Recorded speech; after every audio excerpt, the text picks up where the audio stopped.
What happens when a music legend walks into a late-night studio expecting admiration, but finds deception waiting instead? The buzz outside the El Capitan Theater that night wasn't just hype, it was electricity. Cher, the woman who had defined 5 decades of pop culture, was set to appear on Jimmy Kimmel Live. Fans had lined up since sunrise. Inside, the production team was buzzing. Lights were tested twice, camera angles rehearsed. This wasn't just any episode. This was the episode. Backstage, Cher arrived poised, wrapped in her signature mix of elegance and edge black sequins, bold eyeliner, attitude in her stride. She chatted with the crew, complimented the set. Jimmy's team did a good job. She smiled, fixing a strand of her iconic dark hair. Haven't seen a stage this tight since Vegas '92. A few jokes, a few laughs. Nothing hinted at what was about to unfold. Jimmy, meanwhile, paced near his desk with cue cards in hand. He was grinning, but his team, they weren't laughing. A few producers traded glances. One assistant asked, "Are we sure this is a good idea?" No one answered. At 7:30 p.m. sharp, the theme music hit. The audience erupted.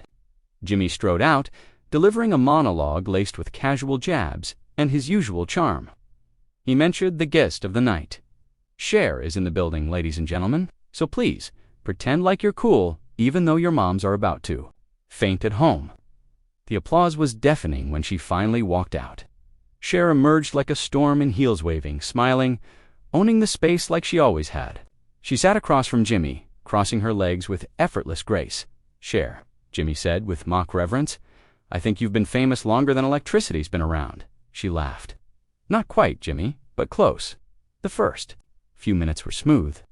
Cher shared anecdotes from her new memoir stories about Sonny Bono, her early days as a backup singer, and her battles in an industry not built for bold women. The crowd hung on every word. Then Jimmy said something odd, double quotes, "So, ... Is it true you discovered Madonna in a New York club in the early '80s? Cher blinked. "I'm sorry. You spotted her at some dive bar and told her to go solo." She leaned back. "No, that's not me. I've met Madonna. Sure, but I didn't discover her. That's a whole other story." Jimmy glanced at his card. "Huh, weird. It says it right here." The energy shifted. Cher tried to steer things back. "I've discovered some people, but not her." Jimmy nodded. "Okay. What about this one? You designed the moonwalk outfit for Michael Jackson." The room fell a beat to quiet. What?" Cher asked, now visibly confused. "Where are you getting this?" Jimmy chuckled nervously. "From the research notes, it says you created the prototype glove. That right?" "No, Jimmy, that's not right. I didn't make Michael's glove." He shuffled cards. "Okay, but you did turn down the lead role in Titanic. Yeah? Said you didn't want to act on a boat." Cher's lips parted slowly. Her eyes narrowed. "Stop," Jimmy blinked. "I know. Stop. None of this is true." "What kind of interview is this?" The audience fell silent. "I thought we were talking about my book," she said, the warmth in her voice gone. "Instead, you're throwing made-up stories at me like it's trivia night." Jimmy looked to the side stage. A producer made a quick-cut gesture. Another shook their head. "Too late. I'm just reading what they gave me," Jimmy stammered. "These are facts from your publicist, I think." "My publicist," Cher snapped. "My publicist knows better than this. This is either lazy research or a setup." "Which one is it?" He tried to smile. "Come on, Cher, we're just having fun." She stood. The chair made a sharp sound against the floor. Everyone flinched. "Is this your idea of fun?" she asked.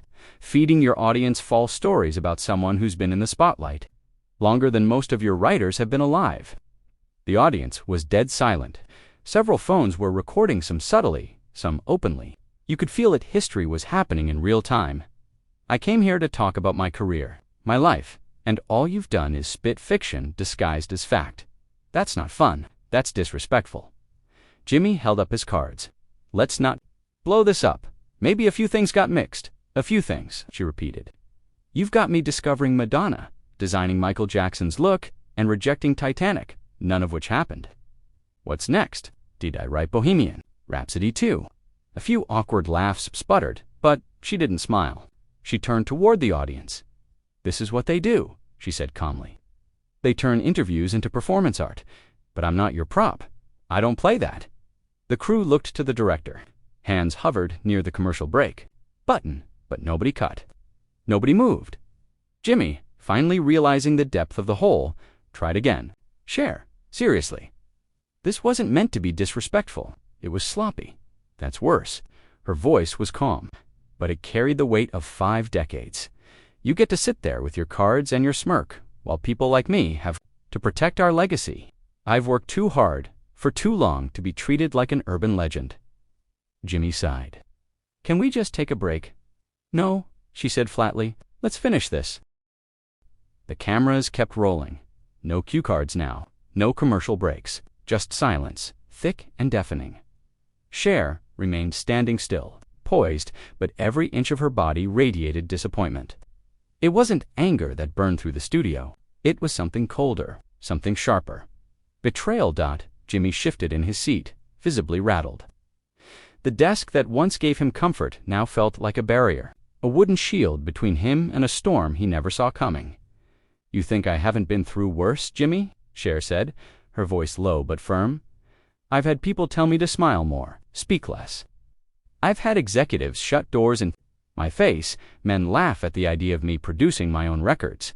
And now I've got you, a late-night host, spinning fake stories like I'm a trivia punchline. Jimmy raised his palms. Look, I don't write these cards. I just ask what they put in front of me. Then maybe you shouldn't be sitting behind a desk with my name on your cue sheet. That landed. The audience didn't cheer, didn't clap. This wasn't entertainment anymore. This was something heavier. They weren't watching an interview, they were witnessing accountability. Jimmy's voice cracked. It's just a miscommunication. No. Cher's snapped eyes locked onto his. A miscommunication is a date written wrong. A name misspelled. This is fiction. Invented stories paraded as facts. On national television, he exhaled. Okay, maybe my team rushed it. Maybe someone didn't verify everything. But that doesn't mean it was malicious. Cher's brow arched. Intent doesn't erase impact. In the shadows, producers whispered, stagehands exchanged panicked glances. But nobody dared interrupt. I've been called a diva, a plastic doll, an industry ghost. I've heard it all. But I thought this stage might be different. Jimmy leaned forward, elbows on the desk, trying to regain some control. We wanted to celebrate you. The stories were supposed to be fun. Then tell the real ones, she said, crossing her arms. Tell the one about how I was dropped by 3 labels before 30 and came back swinging. About how I fought for creative control when they wanted to box me in. About how I became the oldest woman to top the Billboard Hot 100. Her voice lifted, slightly still composed, but filled with quiet power. Tell those stories, Jimmy, the ones I actually lived. The crowd erupted. Applause that wasn't for a joke or a stunt but for the truth. Jimmy looked up, wounded.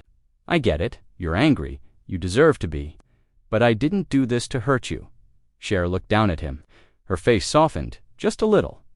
I'm not angry, she said. I'm exhausted.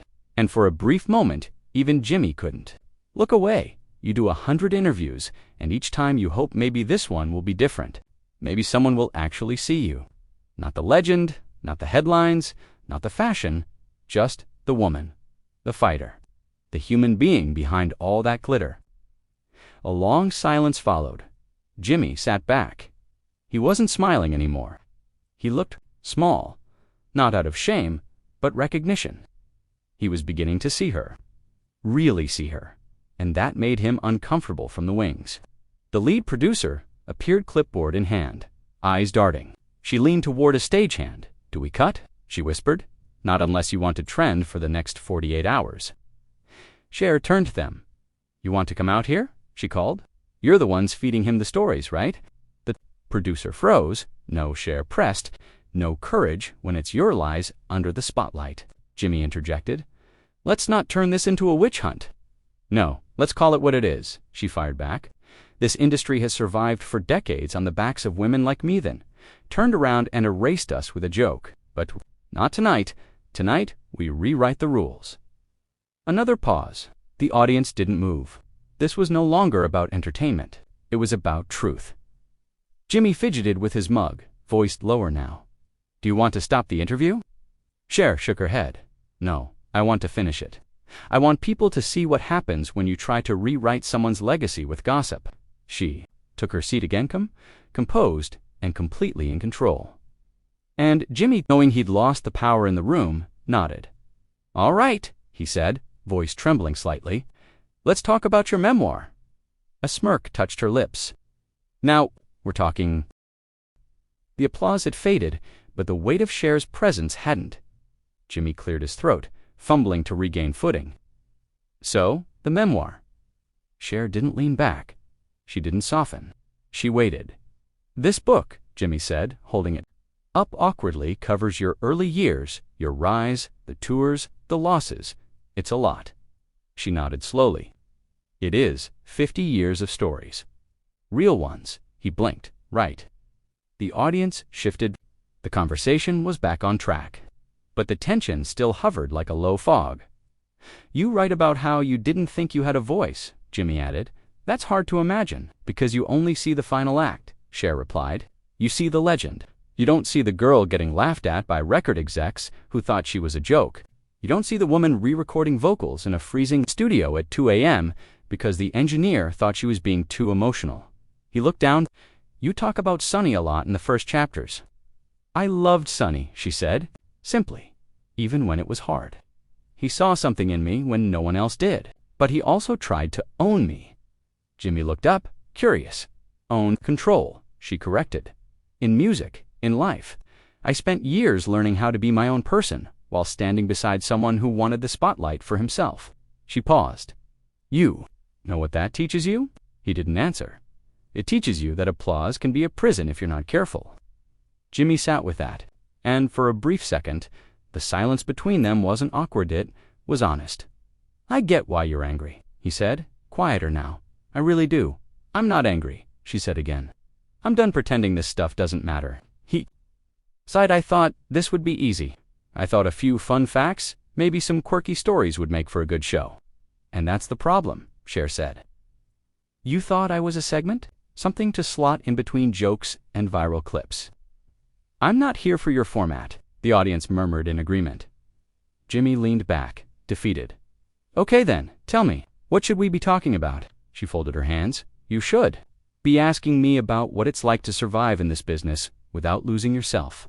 About losing friends to addiction. About what it means to watch your legacy get distorted every time someone Googles the wrong thing." Jimmy tapped his cards nervously. "These were given to me. I didn't make them up." Cher turned to the audience, and that's the worst part. He didn't even read them before coming out here. That's what this industry does. It hands you a script and tells you to smile while you're being erased. Gasps rippled through the room. She turned back. "Give me the cards." "What? The cards? Give them to me." Jimmy looked stunned. "That's not. You've been reading lies about me. Let's see where they came from." He hesitated. "Or is there something in there you don't want me to see?" The question hung heavy. Reluctantly, Jimmy slid the cue cards across the desk. Cher picked them up slowly, like they might burn her fingers. She flipped through them one by one. Her face changed. Card after card, her expression hardened. "You've got quotes in here I never said. Events I never attended. Projects I never worked on." The audience leaned in. "This one says I was offered a role in Friends as Phoebe's mother. I was never offered that. I don't even know who came up with that." Jimmy stared at the desk. She pulled another. "This says I ghostwrote Celine Dion's My Heart Will Go On." She laughed bitterly. "Are you kidding me?" The crowd gasped. Some people even laughed nervously, but nobody doubted her. She turned the card toward the camera. "Is what passes as research now. Someone types my name into a tabloid archive, slaps it on a card, and calls it a fact." Jimmy whispered, "That shouldn't have happened." "But it did," she said, sharp, "and it wasn't an accident." The air grew colder. For the first time all night, Jimmy Kimmel didn't have a comeback. "You say your producers are professional," Cher continued. "Then let them face me, bring them out. Let's talk me and the people who turned my legacy into a punchline." The director's voice crackled in the crew's earpieces. "Someone stop her," he whispered. Cut to commercial. But no one moved. Cher stood again and turned toward the shadows off stage. "I know you're back there, clipboard in hand." Tell me who wrote these cards. A middle-aged woman in a headset stepped partially into view. Miss Cher, she said quietly, we can discuss this privately. Publicly, because this damage was done in public, the woman stepped forward fully now. Her name tag read Lauren. Her eyes darted to Jimmy, then back to Cher. We pull facts from entertainment archives. We vet them. Vet them. Cher snapped, did you vet this? She held up a card. Cher and Barbra Streisand once got into a fistfight backstage at the Grammys. Where did you find that Twitter? Lauren said nothing. The crowd hissed. Cher shook her head. This isn't just lazy. It's reckless. You're feeding the internet machine stories that will get clipped, reshared, and weaponized. Jimmy rubbed his temples. This isn't how the night was supposed to go. It's not about your night anymore, she said. It's about my life. Lauren tried again. We thought the outrageous stories would go viral. Boost viewership. Everyone does it. And that's the problem, Cher said. Everyone's chasing shock value while burying truth. Jimmy finally spoke again. What do you want from me? Cher looked him dead in the eye. I want you to fix it. Jimmy sat still, cue cards forgotten, his carefully curated persona crumbling in the studio light. Fix it, he repeated, like the idea was foreign. Cher nodded slowly, her voice steady but steeled with conviction. Yes, fix it. Truth, on camera. Now, the crowd was frozen. Nobody clapped, nobody whispered. It was like the entire studio was holding its breath, waiting to see if a man who spent years hiding behind punchlines could finally say something real. He shifted in his seat, hands fumbling with nothing. You want me to what Right now, no, Cher said. I want you to be accountable. That's different. His shoulders slumped. He glanced to the wings again, but there was no help coming. The control room had already made a decision. No cuts. Let it play out. You don't stop a storm halfway through the thunder, okay? Jimmy said. Okay. He turned toward the cameras, toward the audience. His voice cracked just slightly. Ladies and gentlemen, he began, you all saw what happened tonight, and I need to be honest. The questions I asked Cher came from my research team. I didn't vet them. I should have. I didn't, and a lot of what I said was wrong. Not a little wrong, wildly wrong, disrespectfully wrong. He looked at Cher. Then back to the crowd. I didn't mean to insult her. I didn't mean to misrepresent her career, but I did, and I'm sorry. The studio remained quiet. This wasn't the kind of moment that got applause. Cher didn't move. Jimmy kept going. She's right, he said. In this industry, we chase viral clips. We pick the flashiest headline. We stop asking if it's true and start asking if it'll trend. That's on us. That's on me. Cher's arms were crossed now, but she was listening. I spent 10 minutes up here turning her into a caricature, he said. But what I forgot and what a lot of people forget is that Cher is not a character. She's a woman, a living legacy, and she deserves better. It was quiet for a long time, then Cher nodded, just once. Thank you, she said, but it wasn't over yet. Cher turned to the audience, walking toward the front of the stage. The cameras followed, not sure where she was going, but they couldn't. Look away. You know why this matters? She asked the crowd. Because this is how erasure starts. A little lie here, a misquote there. A false story that gets repeated until it becomes the only story people remember. She paused. Legacy isn't just about what you do, it's about what they say you did. A beat. And I won't let mine be written by someone who never bothered. To read the truth, the crowd still wasn't cheering, but not because they weren't moved. They were deeply, but the moment was too sacred for noise. Cher turned back to Jimmy. I came here tonight thinking this would be another forgettable press stop, a plug for the memoir. A few laughs, in and out. She exhaled. But now I see that this wasn't a mistake. It was a mirror. Jimmy furrowed his brow. A mirror. She nodded. You held up a broken mirror to my life, and I chose not to walk past it. I chose to stop, to look at the cracks, and to tell you and everyone watching that I'm not afraid to correct the record. Jimmy swallowed. Hard you didn't just correct it. You burned the wrong version to the ground. The smallest smile tugged at the edge of her lips. Sometimes that's the only way to start fresh. The control room whispered back and forth. What do we do now? One voice asked. Do we run this whole thing? Another replied. If we don't, it leaks anyway. Back on stage, Jimmy stood. Slowly, cautiously, he reached out his hand.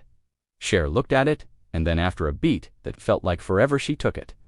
There was no hug, no warm reunion, just a handshake, strong, symbolic. A line drawn and acknowledged. Jimmy turned to the crowd. This ...